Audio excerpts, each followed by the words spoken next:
A woman's mummified body was found preserved in a sewer pipe for 3 years. The only intact part of her body was her left finger, still pointing into the dark depths of the tunnel. So, what really happened in this dark and cramped pipe?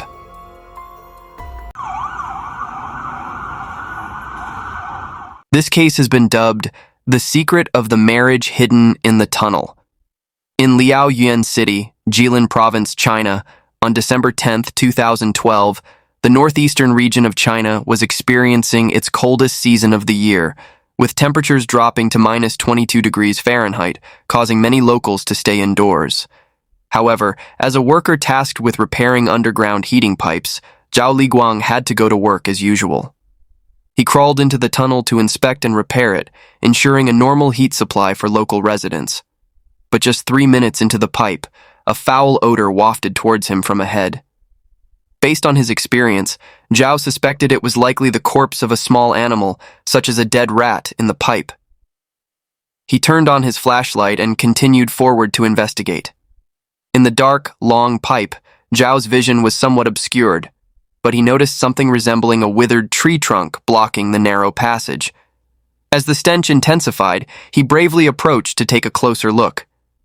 The horrifying sight he encountered made him feel immediately uneasy. About 15 minutes later, police from the Criminal Investigation Unit of Liaoyuan City arrived at the scene. Through a preliminary examination, the police discovered that the body stuck in the underground pipe had been dried out by the heat from the pipe, resembling a mummy. However, only the torso and left arm remained. Other body parts had vanished. The chest and abdomen had also severely decomposed. The overall condition was nothing short of horrifying and macabre. Based on this examination, the police made 4 assessments. First, although the victim's identity had not yet been established, the sewer pipe where the body was found was likely not the original crime scene. After committing the crime, the perpetrator had dismembered the victim before disposing of the body in the pipe. Second, due to the cramped space inside the pipe, which was only about 3 to 4 feet wide and high, and the complex environment with many heating conduits, the police believed that the person who disposed of the body was likely a physically fit adult male who carried out the entire process alone. Third, when discovered by maintenance workers, the body was stuck between the pipe and the wall. Curiously, the only remaining arm pointed towards the darker end of the tunnel. In such a confined space, why did the body assume such a strange position? The Liaoyuan police speculate that when disposing of the body, the perpetrator likely did not simply throw the corpse into the pipe, but instead pulled the left arm of the body and dragged it to the relatively concealed section of the tunnel. The ability to commit such a brutal act in a complex, dark environment suggests that the perpetrator either has a perverse mindset or is very psychologically stable. Along with the analysis of this particular dumping site, the police made a 4th assessment. They believed the perpetrator was likely quite familiar with the area where the body was disposed of, and that the distance traveled with the body was not too far. Therefore, the initial crime scene might be near the sewer pipe. However, since many body parts are still missing, identifying the true identity of the victim became a top priority for the police in solving the case. After careful consideration, the police decided to excavate the entire section of the sewer pipe, bringing all the body parts to the surface for a more detailed examination of the crime scene. After about 5 hours of strenuous digging, the mummified body stored in the sewer pipe was finally completely removed and immediately transported to the police department for an autopsy. During the excavation, forensic technicians also found a red bra and a pendant near the body in the soil. However, with only these items, the police were still unable to determine the identity of the victim. So, where were the remaining body parts hidden? Investigators awaited the results of the autopsy while continuing to search for useful clues in the underground tunnel.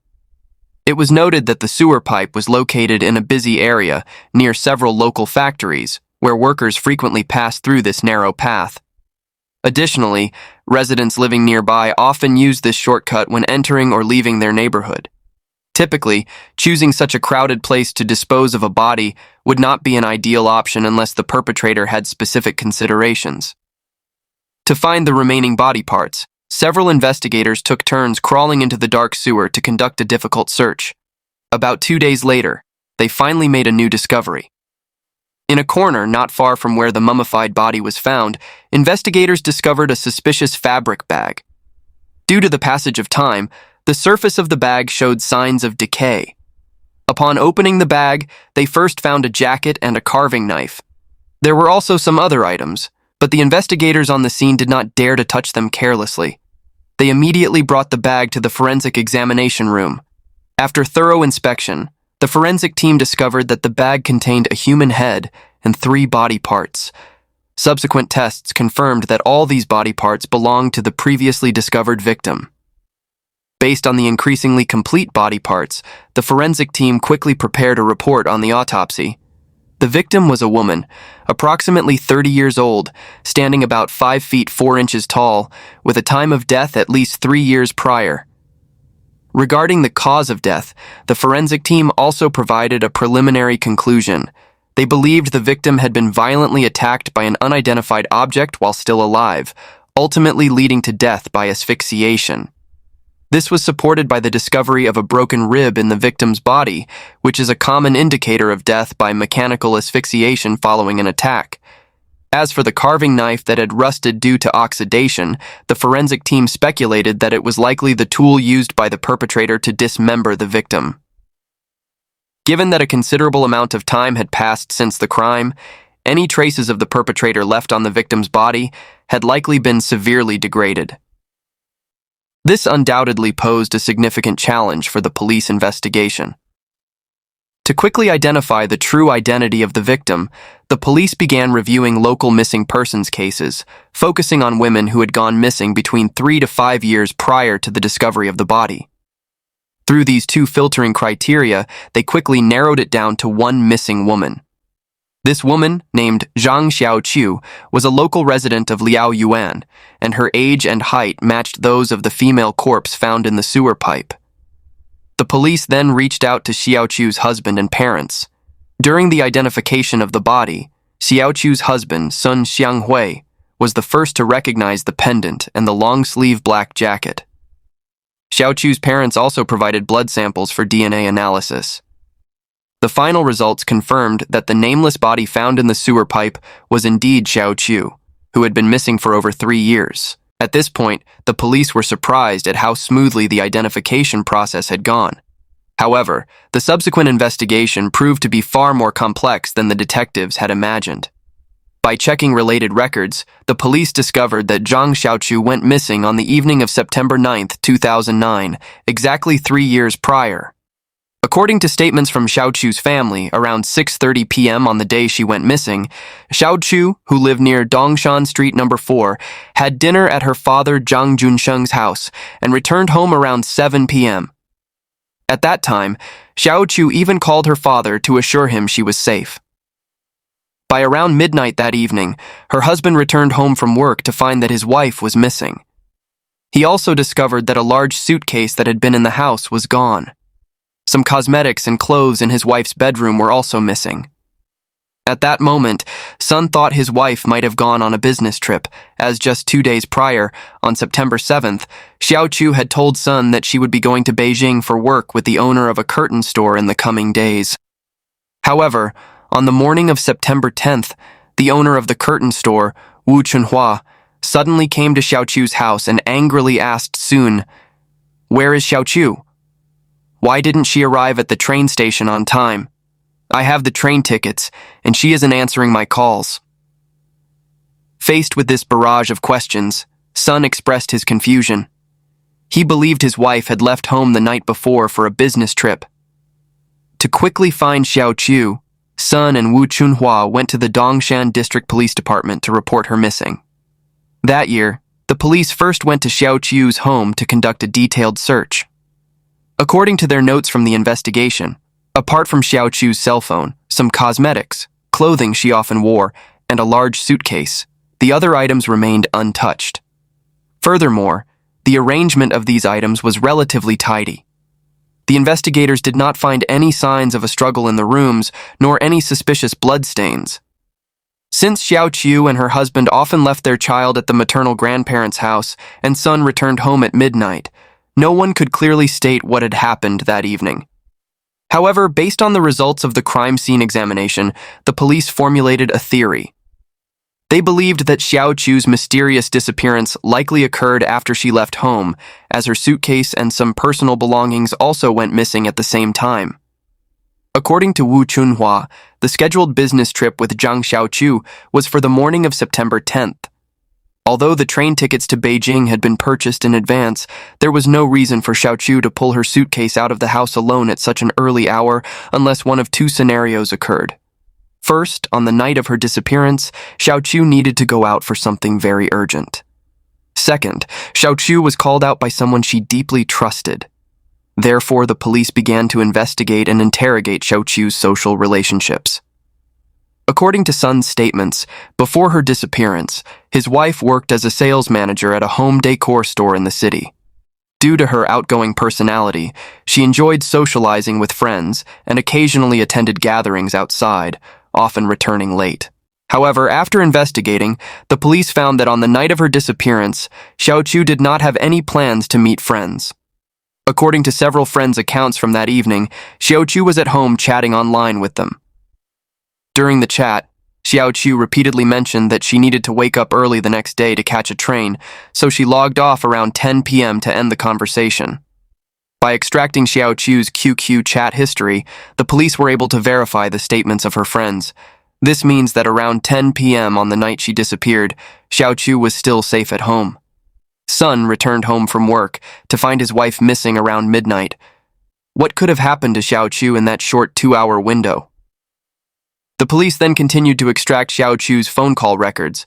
The results showed that her last call was to her father, Zhang Junsheng, at 7:05 p.m. on September 9th.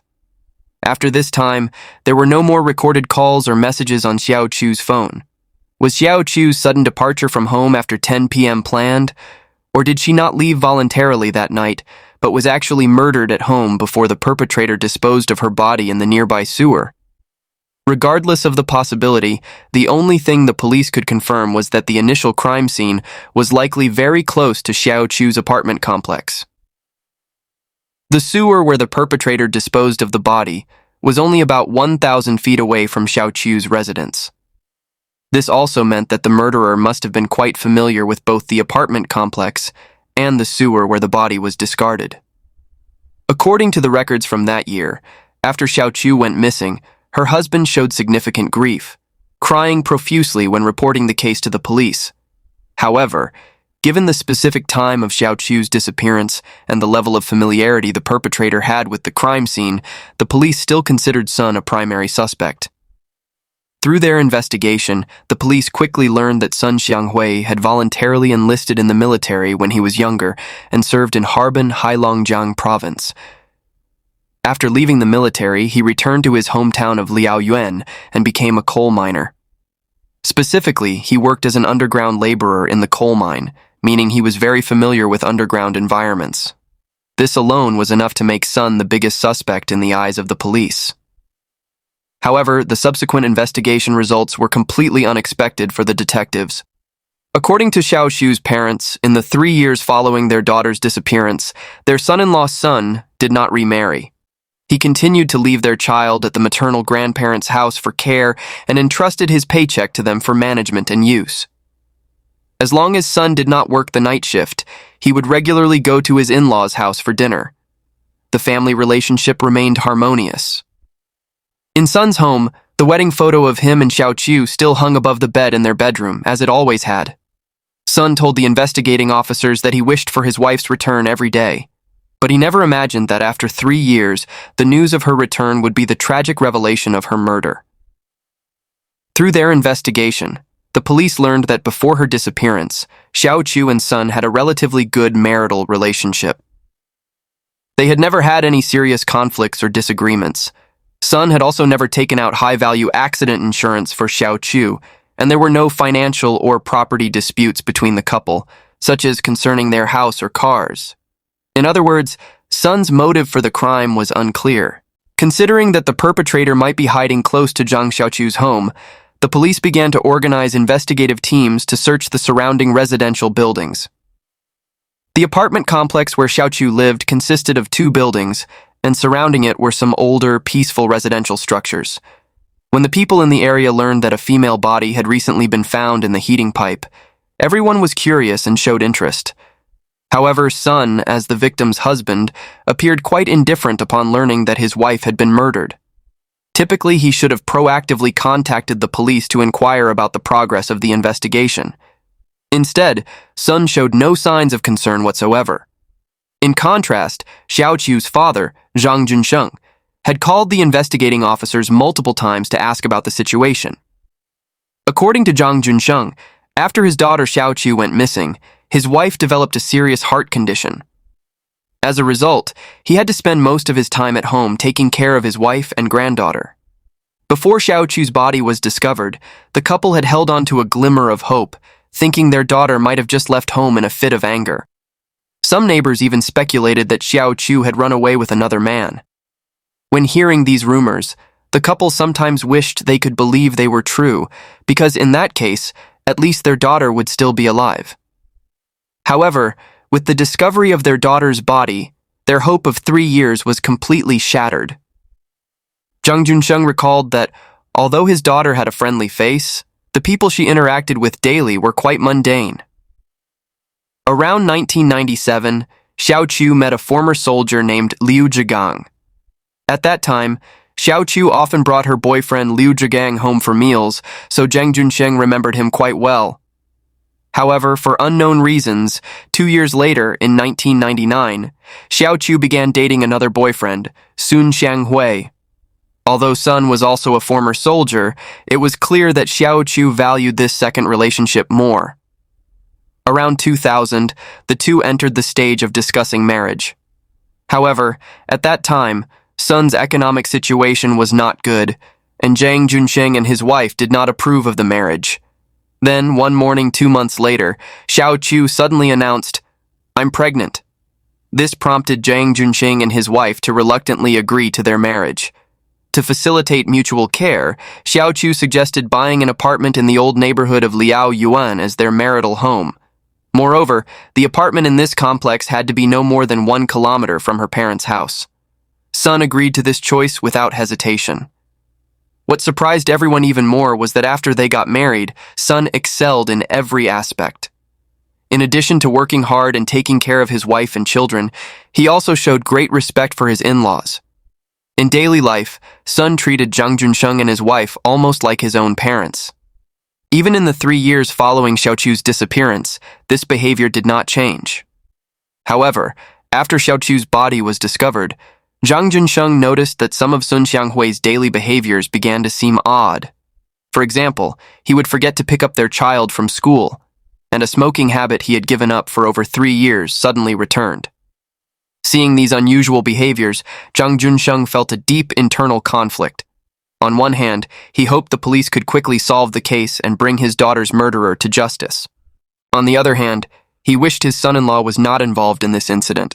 Due to this psychological struggle, Zhang Xiaochiu cautiously asked Sun, "Do you know anything about Xiaochiu's death?"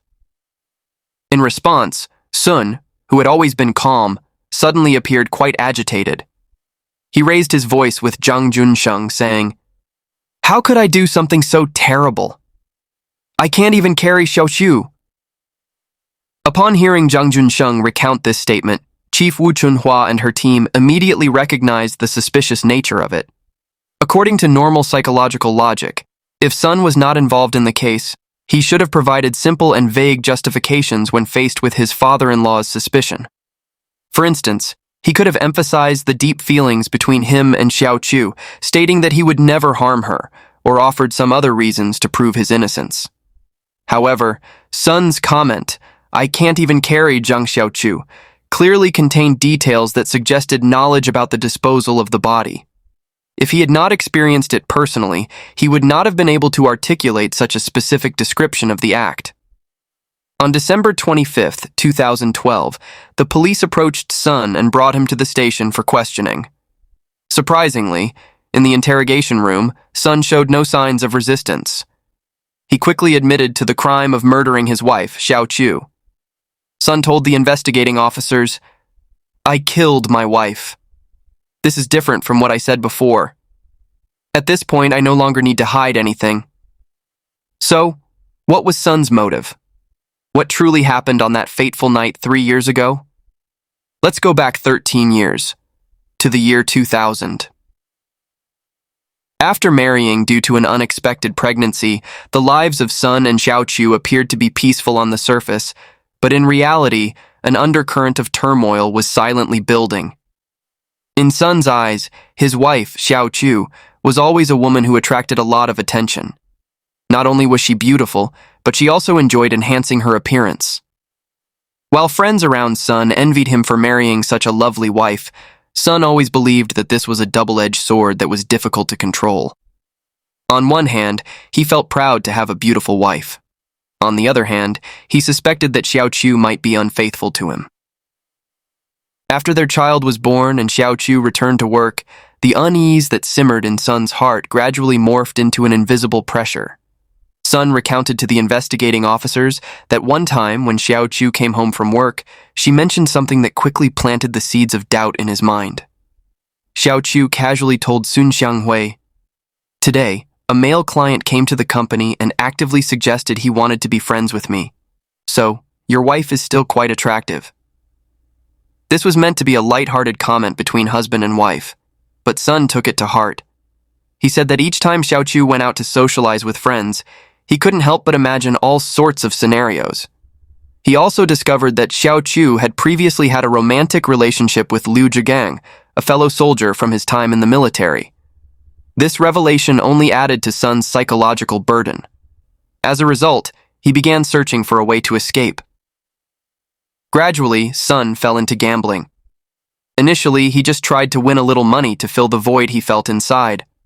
However, over time, gambling became the only way for him to avoid facing reality. Meanwhile, Xiaochiu was unaware of these changes in her husband.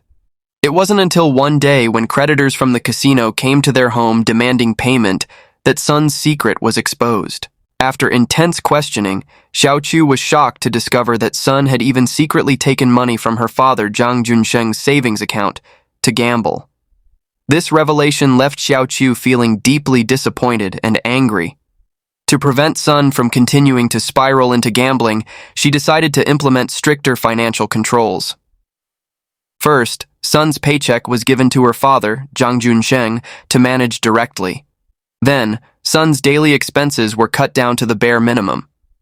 Sun stated that every day when he left the house, he was only allowed to take 10 to 20 yuan, about $1.50 to $3. This amount was barely enough for him to buy a pack of cheap cigarettes.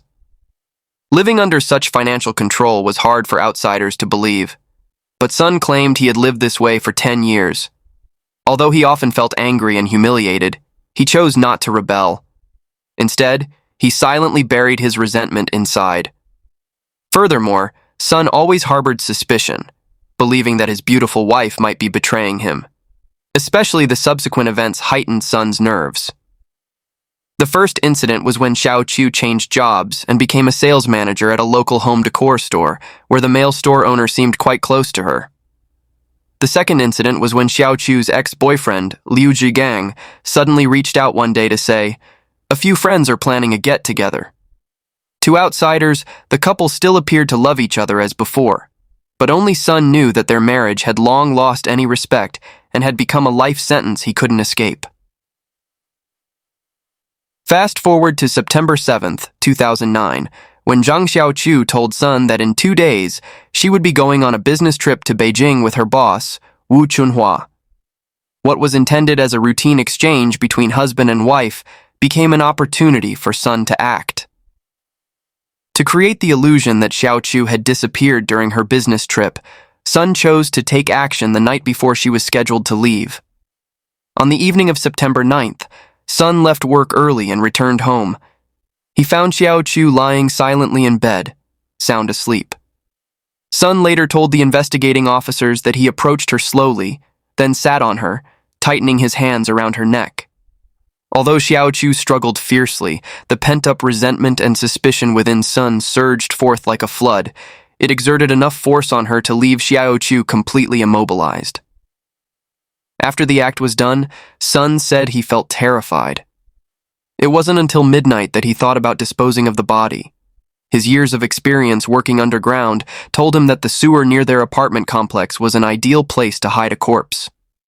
Thus, he carried Xiaochiu's body outside. However, he was unprepared for the weight of her body, which was over 110 pounds, almost causing him to suffocate. On the pitch-black path, Sun carefully opened a manhole cover and placed his wife's body head first into the sewer. He attempted to push the body further in, but found the space inside the pipe too cramped. Sun then sneaked back home to grab a carving knife and a burlap sack. After dismembering the body, he secretly disposed of the parts at various locations. It wasn't until around 4 a.m. the following morning that Sun crawled out of the sewer and returned home. To maintain the illusion that his wife had gone on a business trip, he packed some of Xiaochiu's cosmetics, clothing, along with her cell phone and wallet into a large suitcase. He then hid this suitcase in the sewer as well. About a month later, believing that the police had stopped their investigation, Sun took the suitcase out in the middle of the night. The next morning, he brought the suitcase to a small forest on the outskirts and burned it to destroy the evidence. To cover up his crime, Sun continued to leave their child with the maternal grandparents. Financially, he kept only a small portion for living expenses, while his paycheck remained under the management of his father-in-law, Zhang Xiaochiu. For more than 3 years, even though the body of Zhang Xiaochiu had not been discovered, Sun told the investigating officers, "I always predicted that one day the truth would come to light." Throughout the interrogation, Sun did not attempt to justify his actions. Instead, he sincerely confessed to the entire truth of his crime and expressed genuine remorse. This surprised the investigating officers. On December 6, 2013, the Liaoyuan Intermediate People's Court delivered a preliminary verdict. The defendant, Sun, was convicted of murder and sentenced to death with a 2-year reprieve, along with a lifetime deprivation of political rights.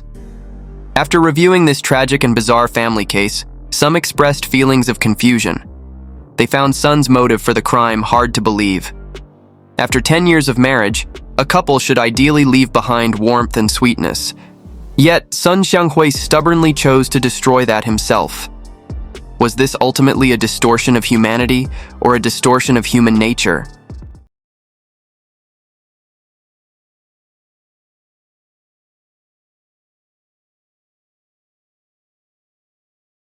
The next case takes place in Puyan Township, located in the center of Changhua County, Taiwan. This is a very peaceful and simple place. 70% of the population here makes a living from farming. So when a village chief spotted a strange object floating in the river, he never thought it would turn out to be a human body. The incident occurred on October 29, 2021. Mr. Nantu was taking a midday break to visit friends, and on his way back to the city, he admired the beautiful Donglo River. Suddenly, something strange caught his eye. He vaguely saw a human-shaped object floating in the river. At first, Mr. Nantu thought it was just a discarded doll, but upon closer inspection, he noticed that there were a lot of fish surrounding it. After thinking it over and taking a good look, the village chief broke into a cold sweat and quickly called the police. So, what exactly was this object? The police quickly arrived at the scene and confirmed that it was not a doll, but a body submerged in the water. They immediately arranged personnel to recover the victim. During the recovery process, the police noticed several strange things about the body. The legs were tied with ropes to 2 hollow bricks weighing about 175 pounds. One of the hollow bricks was stuck in the mud, preventing the body from being pulled out. After much effort, the police finally managed to retrieve the body. Upon closer examination, they realized that this was not a simple accident involving someone falling into the water. The body wasn't just tied to the bricks, but also had its hands and feet bound with ropes. Additionally, the body was covered in black plastic bags. The strangest detail was that the victim's eyes and mouth were sealed with black tape. This was believed to have roots in Taiwanese folklore, where it signifies that the sinful soul would not be able to see the murderer, and therefore could not return to seek revenge. The news of the case spread quickly, and the villagers began to gossip, causing an atmosphere of panic to quickly take over. So who was this person? What was his connection to this small mountain village? Everyone wanted answers, but finding them wasn't easy. Since the body had been in the water for a long time, by the time it was recovered, the skin was severely decayed and the face was swollen, making it impossible to determine the identity just by looking at the victim. Forensic doctors also attempted to retrieve the victim's fingerprints, but were initially unsuccessful. Finally, after many efforts, a fingerprint was recovered from the ring finger on the left hand. It turned out that the deceased wasn't a resident of Puyan, but a man named Zhang Xiaochiu, who lived in Taipei. The police immediately notified his family, who revealed that his son had reported him missing about 2 weeks earlier. But the big question remains: why did Zhang Xiaochiu end up in this small mountain village? It turns out that on October 15th, Zhang had told his son that he would be heading south to spend a few days with his girlfriend. But after that, they lost contact. So Zhang's son called his father's girlfriend, but she replied that Zhang had left after they had an argument on the 16th, and she too was looking for him. At that point, the son felt that something was wrong and called the police in Taichung. How were the police able to identify Zhang Xiaochiu so quickly through his fingerprint? In fact, Zhang had been on the police's radar for some time. He was a wealthy businessman, but in reality, a senior member of a fraud gang. As a result, Zhang's fingerprints were already on file with the police. While the police were conducting a thorough investigation into his background, they unexpectedly received a critical lead. Zhang's son mentioned that just a few days after his father went missing, he noticed withdrawals being made from his father's bank account. Since the account was in his name, he would receive notifications every time there was a transaction. This was extremely odd. Zhang had disappeared, so who was making the withdrawals? The police then reviewed surveillance footage from the ATMs and discovered that the person withdrawing the money wasn't Zhang, but two women wearing masks, hats, and fully covering their faces. They had used Zhang's card to withdraw money multiple times in different locations. The police determined that these two women were the key to unlocking the case. While the police were working to identify the women, an unexpected post appeared on social media. The post, made by one of Zhang's friends, stated, "My friend met a young woman at a hotel, and he directly revealed that her real name was Lin Shuyu. After they moved in together one day, 6 men suddenly barged in, claiming to be Shuyu's cousins. They said that her family didn't approve of their relationship, and that they had come to take Shuyu away." Zhang's friend, the one writing the post, recounted that Zhang agreed to let her go out of respect for his girlfriend. Before they were forced apart, they even attempted to escape together in a BMW, but in the end, they were unsuccessful. The friend also revealed that the BMW was a car that Zhang had given to Shuyu when they were dating. After being separated for some time, the friend said that one day, while he was out dining with Zhang and other friends, Lin Shuyu suddenly reappeared. The two left together hand in hand. After that, Zhang went to Lukang with Shuyu and had not been heard from since. When the friend finally found Zhang, he had become nothing more than a cold corpse. With this shocking revelation, the friend directly concluded that Shuyu had set a trap to harm others and warned everyone to be cautious. The post caught the attention of the police. In fact, Zhang's girlfriend, Shuyu, was indeed the last person to see him, and one of the women withdrawing money in the surveillance video looked a lot like her. It seemed that Shuyu was indeed very suspicious. So the police decided to investigate her. At the time, Lin Shuyu was 30 years old and had been working at a hotel for the past 3 years. According to her social media account, up until 2020, the photos Shuyu posted showed her dressing in very androgynous clothing. During that time, she kept her hair short and often shared content related to same-sex marriage. Sometimes, she even expressed a desire for love, mentioning it in conversations with female friends. Her job at the hotel wasn't going well at that time.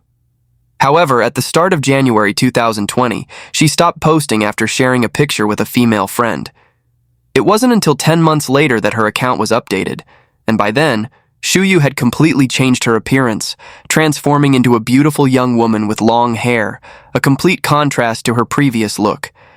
Through investigation, it was revealed that she had changed her appearance, following advice from friends and growing her hair out after undergoing microplastic surgery.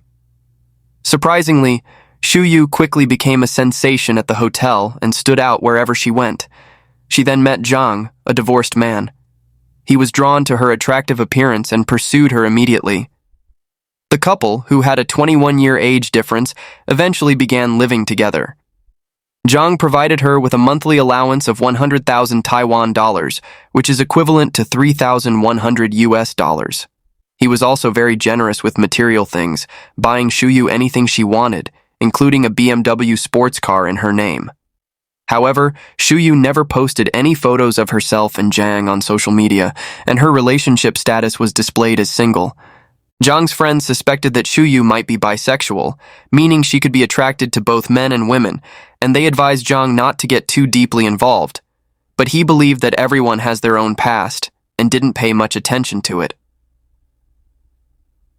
During the police interrogation, Shuyu remained calm and composed. She told the police, "What does my boyfriend's disappearance have to do with me?" and added, "I'm also looking for Zhang." When asked about her boyfriend's whereabouts, she said that Zhang had gone with her to her hometown in Lukang, Xianghua on the 15th, and on the 16th, the whole family took a trip to the beach to watch the sunset. She claimed that they had a petty argument on the way, and Zhang kicked her whole family out of the car before driving off on his own. However, in reality, the police had found Zhang Kaijun's car in Taichung the day after he disappeared. What was strange was that the car hadn't been unlocked, and the car keys had been tossed onto the dashboard. After forensic experts examined the car, they didn't find any suspicious evidence. Could it really be, as Shuyu said earlier, that Zhang drove himself back to Taichung? The police seemed not to trust Shuyu's story at all. It was clear that the car was part of a trap set by the murderer. To lower Shuyu's guard, the police never revealed the circumstances surrounding the discovery of the body until the end of the interrogation, where they used it to apply psychological pressure in hopes of getting her to confess. However, Shuyu did not panic. She continued to act innocent and weak. To prove her innocence, Shuyu even agreed to let the police search her home, confident that they wouldn't find any evidence. Perhaps she thought all the evidence had been dumped into the Dongluo River. But she overlooked something important. The surveillance footage at the ATM had captured 2 women. Although they were fully covered, the clothes and shoes they wore were likely still at her house. When the police searched Lin Shuyu's home, they were specifically looking for these items. Sure enough, the clothes and shoes seen in the surveillance footage were still there. Surprisingly, even when faced with the evidence the police presented, Shuyu remained unmoved. She claimed, "These are just ordinary clothes. What's so strange about that?" Upon further investigation, the police discovered that Shuyu was a transgender man presenting as a woman, which explained why she was so stubborn. Without solid evidence, she was not going to confess. The police then pulled surveillance footage from road cameras on October 16th, documenting Zhang Kaijun's driving route. They discovered something suspicious. A stretch of the journey that should have taken just 5 minutes by car actually took an hour that day. This area was near the Dongluo River, where Zhang's body was found. Clearly, they had stopped during this brief trip. The police confronted Shuyu with the question, what were they doing during that time? Shuyu could not provide an answer, but she still refused to tell the truth. It wasn't until the police showed her photos of Zhang's corpse that her eyes began to dart around, and she started to crumble. Sensing the moment had come, the police used psychological tactics to finally break her silence. Shuyu confessed, "I killed him myself." However, Zhang, though 51 years old, was in excellent health, far too strong to be overpowered so easily by someone as slender as Shuyu. The police suspected there were accomplices involved. As the investigation went deeper, the case became even more horrifying, and a shocking truth emerged. On the day Zhang disappeared, Shuyu wasn't the only one with him. Her family members were there too. Do you remember the 2 women seen in the ATM surveillance footage? The other woman resembled Shuyu's mother. The answer became clear immediately. The police then interrogated Shuyu's parents. Her mother refused to cooperate, but her father quickly confessed to the crime. Lin Shuyu's father revealed that ever since his daughter started dating Zhang Xiaochiu, every time she came home she was covered in scars. Shuyu used to be cheerful and outgoing, but after meeting Zhang, she became increasingly unstable. After asking her what was going on, he discovered that Zhang had been physically abusing her. Naturally, as a father, he wanted to seek justice for his daughter, so he decided to harm Zhang. He also claimed, "I did all of this by myself, and it has nothing to do with my family." Later, Shuyu's mother confessed that she only learned the truth after her husband told her the entire story. However, her own words accidentally revealed her involvement. The police confronted her, saying, "Shuyu has already admitted to being one of the two people who stole Zhang's money. The other person was you, wasn't it?" At that moment, she confidently responded, "His money was all ill-gotten gains. It was all meant for us to use." The woman's mentality truly shocked the police. Next, Shuyu's brother also provided a statement. He said that Shuyu had told the family that she wanted to escape from Zhang Kaijun, and their father immediately supported his daughter's decision, saying, "You should bring your boyfriend here so we can handle it." So, each family member had a different story. Who was telling the truth? After gathering all the evidence and listening to every confession, the police gradually uncovered the truth and pieced together the timeline of this horrific crime. What made this case particularly unique was that the perpetrator was not just one person, it was the entire family. On October 12, 2021, Shuyu once again called her father to complain after being abused by Zhang. Shuyu's father, enraged by what he heard, demanded that his daughter find a way to invite Zhang to Xianghui. At that time, the family was living in two different locations, so they held a video conference to divide responsibilities.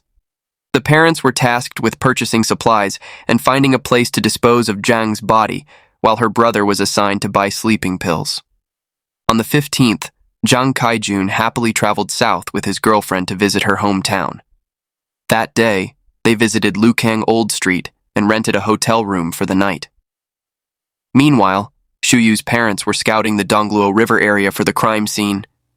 Early the next morning, Lin Fu, Shuyu's father, along with his son, brought the prepared tools, including hemp rope, hollow bricks, plastic bags, and other items, to the crime scene and hid them there.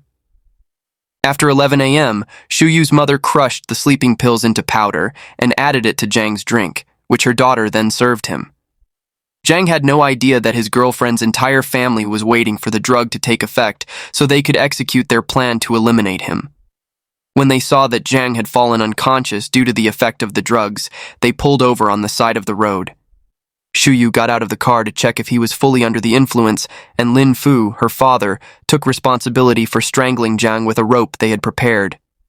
Meanwhile, her brother helped ensure that even if Zhang woke up, he wouldn't be able to resist. After Zhang Kaijun was strangled to death, the Lin family transported his body to the location where they planned to dispose of it. On the way, they discussed and aligned their confessions, preparing for what they would say if the crime was discovered. When they reached the western side of the Dongluo River, they hid in the grass, further tying Zhang up and covering his head with a black plastic bag. They securely fastened hollow bricks to his legs and threw him into the river. Concerned that the water was too shallow, Shuyu's father personally went into the river, dragged the body to the middle of the water, and then returned to shore. Afterward, the family drove to Taichung, abandoning Zhang's car there. Finally, they took the bank card they had found on Zhang and withdrew money from various ATMs. They believed the money was ill-gotten and felt it would be a waste not to use it. Using the PIN Shuyu had secretly recorded earlier, they managed to steal a total of 4.73 million new Taiwan dollars, roughly equivalent to 134,000 USD. 2 days later, to ensure that the body wouldn't resurface, Shuyu's father bought 2 diving suits and returned to the river. He dived down to check the state of the body and moved some rocks from the riverbank to place on top of the body to weigh it down. Additionally, Lin Fu had prepared a sharp iron rod to stab the body. He later confessed, "At the time, I was releasing the gas to prevent it from floating to the surface." In an even more bizarre twist, they even considered buying piranhas to release into the river to eat the body and destroy the evidence. After finishing their grim task, the family rushed home to try and return to normalcy. However, they had not anticipated how quickly and thoroughly the police would investigate. Through phone recordings, surveillance footage, and the comparison of various pieces of evidence, the police gradually pieced together the family's crime. On December 17, 2019, police raided the Lin family home, finding both the location where they had hidden incriminating items and physical evidence connected to the crime. During interrogation, the members of the Lin family slowly began to confess their involvement. They admitted their motives and the details of the murder. Ultimately, all 4 family members were arrested by the police and brought to trial. They were charged with murder, hiding the body, and other crimes. In court, they pled guilty and expressed remorse for their actions. This family had meticulously planned and carefully executed their crime, believing that everything they did was flawless. However, man proposes, God disposes. The Dongluo River had long been illegally filled with a large amount of debris, making it increasingly shallow. Combined with heavy rains over several days, the bloated corpse floated to the surface, and all of the Lin family's careful efforts were exposed to the world. This gruesome murder case involving an entire family is rare, with every member implicated. When the daughter, Lin Shuyu, became entangled with Zhang Xiaochiu in both a romantic and financial struggle, instead of stepping in to prevent further harm, her parents joined in on the plot, meticulously dividing tasks. The societal impact of such an incident, where a whole family is complicit in murder, is deeply troubling. Therefore, the Xianghua District Prosecutor's Office recommended the judge impose a harsher sentence. However, the judge noted that while Lin Shuyu only intended to steal the money, her inability to properly handle the relationship made her an accomplice to the murder. All the family members acted with the intent to harm Zhang Xiaochiu, driven by their belief that Zhang had mistreated Shuyu. Their actions stemmed from selfish desires, different from cold-blooded killers. Moreover, given that the family ultimately confessed to their crimes, their remorse was taken into account during sentencing. As a result, Lin Fu, Shuyu's mother, and Shuyu's brother were sentenced to 16 to 17 years in prison, while Shuyu herself received a life sentence. The money they had stolen from the victim, all ill-gotten gains, was confiscated.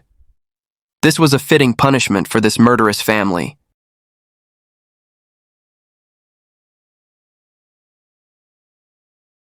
On March 16, 2018, 2 men arrived at the Guanghua Precinct Police Station in New Taipei City, Taiwan, to report a case. The first person informed the police, "One of my female employees has been missing for several days, and I'm worried that something unfortunate may have happened to her." Shortly after, the missing woman's brother arrived, having been called by his sister's boss. During questioning, this pair left a strong impression on the police. The missing woman's brother seemed unusually calm, almost as if the situation didn't concern him, while her boss appeared far more worried. The missing woman's name was Ye Xiufeng, 37 years old, and she worked as an accountant at a local factory. On March 14th, her boss noticed that Xiufeng had not shown up to work for 2 days. She had been employed at the factory for 11 years, was well-liked, and known as a reliable worker. On a personal level, because her parents had passed away 3 years ago due to illness, she became very health conscious. Xiufeng often exercised after work and regularly participated in running events. On March 12th, she requested time off, stating she would attend a running event in Taitung.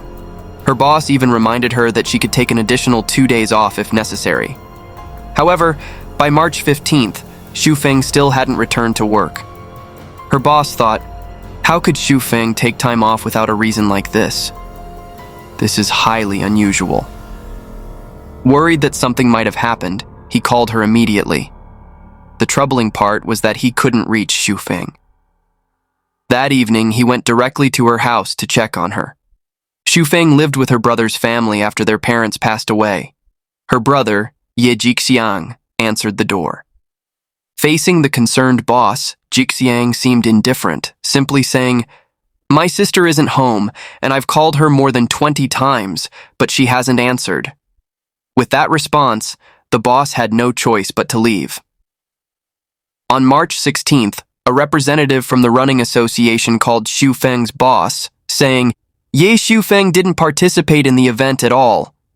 Normally, Xufeng always completed her assigned tasks, but this time, she had been missing for 4 days, leading to the situation where 2 people reported her missing. Usually, if someone goes missing, their family members are the ones most concerned. But Jixiang didn't seem worried at all. When questioned by the police, he casually responded, For an adult like her, what could possibly happen, right? The police asked, Did you check your sister's room? He responded, The door to my sister's room was locked, and I don't have a key, so I've never been inside. Upon hearing this, the police immediately thought, what if she was sick in the room or something had happened in there? So Jixiang invited a locksmith to check inside. That way, even if no one was in the room, they could search for other clues. When the door opened, no one was inside, but an odd smell filled the air. So, what was the issue? Jixiang noticed that his sister's bed, which had been in the corner of the room, was now pushed to the center, and the corner was piled with clothes. As he moved closer and picked up his sister's belongings, something strange began to emerge. Beneath the pile of clothes, to everyone's surprise, was a cement bag covering a newly repaved area. This strange scene sent chills down everyone's spines. Could Xufeng really be under this cement? The police questioned Jixiang and his wife, asking, There's a spot like this in your sister's room. Did either of you know about it? Both denied knowing anything. The police continued, Has your sister been doing any work in the room recently? Again, both said they didn't know. From the initial observation, the cement had not fully dried, indicating that it had been poured recently. It was shocking that such a place existed in the house, and yet the brother and sister-in-law claimed they knew nothing about it. The case became even more suspicious. Upon further investigation, there were no signs of forced entry, and no property had been stolen. Moreover, surveillance footage showed that since March 12th, after Xufeng returned home on her scooter, she hadn't left the house. As police entered the home, they noticed the room was immaculately clean, unlike the typical condition of a house with 2 young children. Additionally, there were charms stuck on the front door and the bedroom door. In Xufeng's room, a meat grinder had recently been used, and there were traces of fresh vegetable oil. Considering all these factors, the police believed that Xufeng had been murdered, and the prime suspects were her brother Jixiang and her sister-in-law, Fang Shin. Meanwhile, Xufeng's friends had contacted the police, concerned about her disappearance, and provided information about their daily conversations with her. This directly led to increased suspicion of her sister-in-law, Fang Shin. From these conversations, it became clear that Xufeng frequently mentioned conflicts with her sister-in-law. On March 11th, the day before she disappeared, she posted on social media, "Someone wants to stab me with a knife. Should I call the police?" The person she referred to was Fang Shin. Thus, Fang Shin became the prime suspect in the case. Fang Shin, 38, was originally from Kaohsiung, Taiwan. At 18, she married Xufeng's brother's classmate, but the marriage only lasted 3 years before ending due to her ex-husband's infidelity. Afterward, she moved to Taipei and worked with a colleague at the time, who also happened to be Xufeng's brother, Jixiang. In 2003, before they were married, she moved into Jixiang's family home. At that time, the house was shared with Jixiang's parents and siblings. After living together for some time, they eventually got married and had children. This house was purchased by Ye Jixiang's parents and registered under the names of the 3 siblings. Initially, everyone got along, but soon conflicts began to arise within the family. Zhang Fangxian and her sister-in-law often argued and had loud disputes. Eventually, even Jixiang's younger brother couldn't tolerate it and moved out. Neighbors described Xufeng as friendly and approachable, always greeting those around her warmly. Fang Xin, on the other hand, had a cold demeanor. Even when others greeted her in a friendly manner, she wouldn't respond. When her mother-in-law was alive, she often complained about her daughter-in-law's poor attitude, saying she was overly perfectionistic.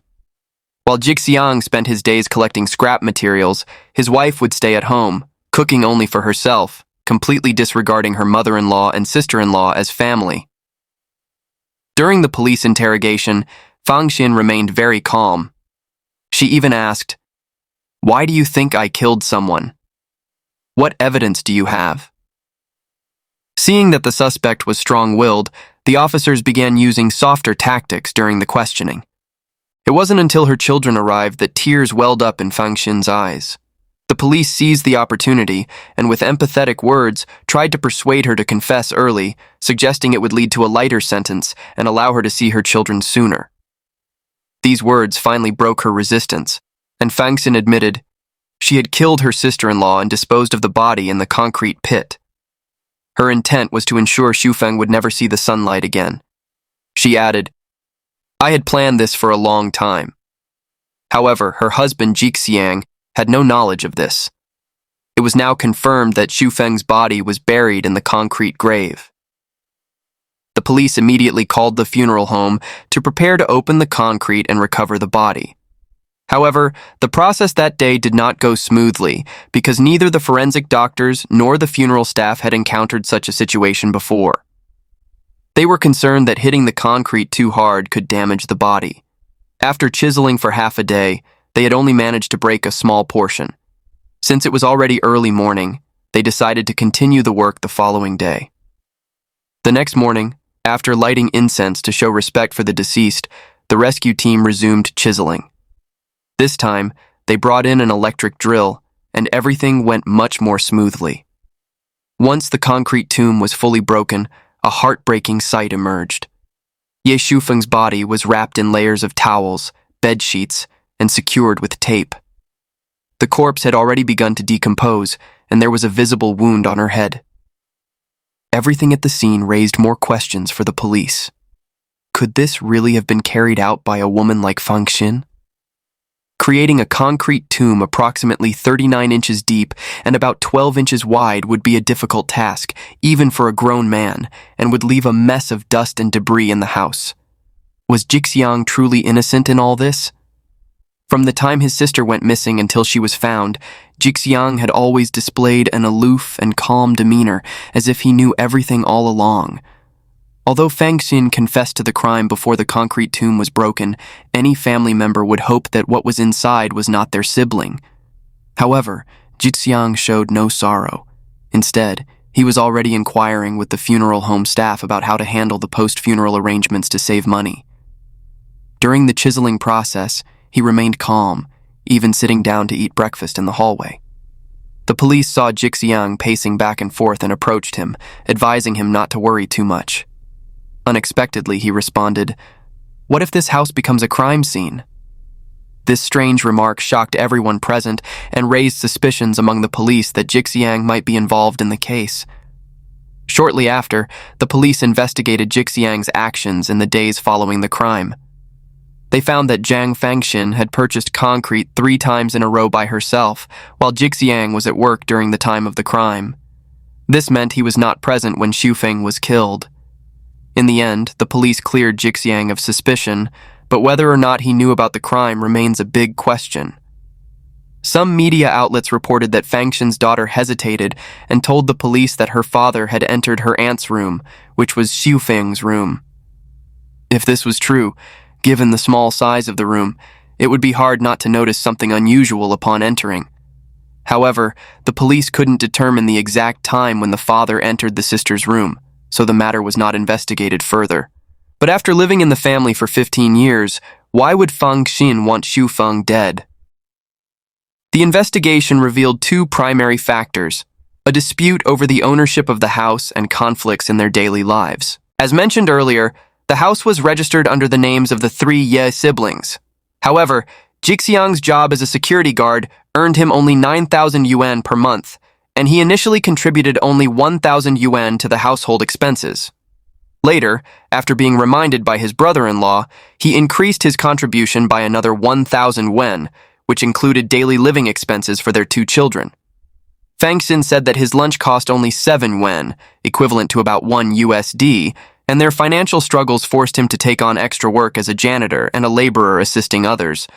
This made it nearly impossible for him to pay off the house debt, let alone own a home of his own. Fang Shin had mentioned moving out, but her husband always brushed it off, saying, "Let's wait until the kids are a bit older." Faced with this situation, Ye Jixiang was determined to hold his ground. He believed that the family property should be passed down to the sons, and that as the sister, Xu Feng should move out. Among the three siblings, the younger brother, Ye Miaoxiu, was in a slightly better financial position. He had been working since he was 18 and had already moved out. Because of Jixiang's low income, Ye Shufeng had to take on the responsibility of paying off the house debt. To make ends meet, she didn't even have time to date. Eventually, Xu Feng was also registered as a co-owner of the house. Although she didn't have a good relationship with her sister-in-law and her friends often advised her to move out, she still wanted to hold on to the house. First, because she was the one paying off the mortgage, and second, the house represented the love and memories of her parents. Xu Feng didn't want to give up those memories. Moreover, she didn't want the house to be taken over by someone else. There were also smaller conflicts in their daily lives. On October 26, 2017, Xu Feng posted a message on social media. "I see them in the morning, and I see them again at night. I don't even need to sleep anymore." From the comments and interactions with friends on the platform, it was clear that she was complaining about her sister-in-law deliberately slamming the refrigerator door or the toilet lid loudly while she was sleeping. To avoid direct conflict with her sister-in-law, she left a note on the refrigerator door that read, "Please close the door quietly. Thank you for your cooperation." However, this note didn't solve the problem and only escalated the conflict. Fang Shin confronted Xu Feng directly, argued with her, and even pushed her down. These altercations didn't happen just once. As the tensions grew, Fang Shin even threatened to stab someone with a knife, and the police did not rule out the possibility that she did this to force Xu Feng to surrender and voluntarily move out. The story became even more complicated when Fang Shin accused Xu Feng of having an inappropriate relationship with her brother. The reason was that, one time, their 8-year-old daughter saw her father enter his sister's room after drinking. From then on, whenever she saw her husband in Xu Feng's room, she suspected that they were either engaged in an improper relationship or talking badly about her. Xu Feng complained to her friends about these accusations, saying, "My sister-in-law is a crazy woman." In reality, this was the point when Xu Feng found herself in real danger. She had told her brother Jixiang about these issues, but he chose not to confront the family conflict. Instead, he either avoided the situation or tried to smooth things over. Before the incident occurred, Fang Shin had even threatened to stab her sister-in-law, and Xu Feng had considered going to the police. To prevent things from getting worse, Jixiang agreed that his family would move out the following year. Unfortunately, this decision came too late, and Ye Shufeng did not live to see that day. In addition to complaining to her brother, Shufeng had made several phone calls to Fang Shin's family, complaining about the inconveniences caused by her sister-in-law. She confided in friends that even when their mother was alive, she had to call Fang Shin's family because she was insulted and ridiculed by her daughter-in-law. Fang Shin had divorced her previous husband due to his infidelity, so she was highly protective of her current family and wanted to maintain the image of a happy marriage in front of her parents. The phone calls from her sister-in-law made her feel deeply ashamed, and this was the final straw. On the morning of March 13th, after dropping her children off at school, Fang Shin received a call from her family and learned that her sister-in-law had complained again. Xu Feng had scolded Fang Shin's father, saying, "You need to control your daughter, or I'll kick her out." This enraged Fang Shin, and she told her father and brother that she wanted to go home and kill her. At the time, they thought it was just an outburst of anger and didn't take it seriously. After returning home, Xu Feng was preparing to go to work. Earlier, she had taken a photo of the bruise on her right shoulder, caused by being shoved by her sister-in-law, and sent it to her friends, mentioning it still hurt a little. That would be her last message.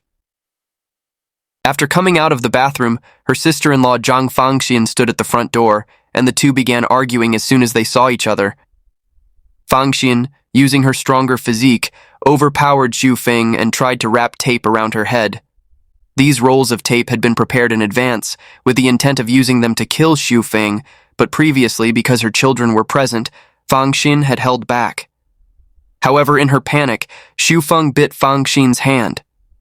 This only fueled Fang Shin's anger, and she grabbed a nearby dumbbell and struck Xu Feng hard. The blow to her head caused Xu Feng immense pain, and she began vomiting, pleading with her sister-in-law to stop. But this did not stir any sympathy in Fang Shin, who coldly replied, "It's too late for apologies now, sister." Fang Shin then continued beating her until Xu Feng went silent. Fang Shin's body was covered in blood at this point, so she went to the bathroom, filled the tub with water, and washed the blood off herself before returning to the living room. When she heard that Xu Feng was still breathing, instead of saving her, Fang Shin furiously dragged her into the bathroom and submerged her head in the tub until she stopped breathing completely. After all that, Fang Shin began thinking about how to deal with the body. She recalled a Hong Kong movie she had seen earlier, where using cement to seal a body appeared to help mask the smell. So, she rode her scooter to buy 15 bags of cement, each weighing about 9 pounds, but that wasn't nearly enough to cover the body.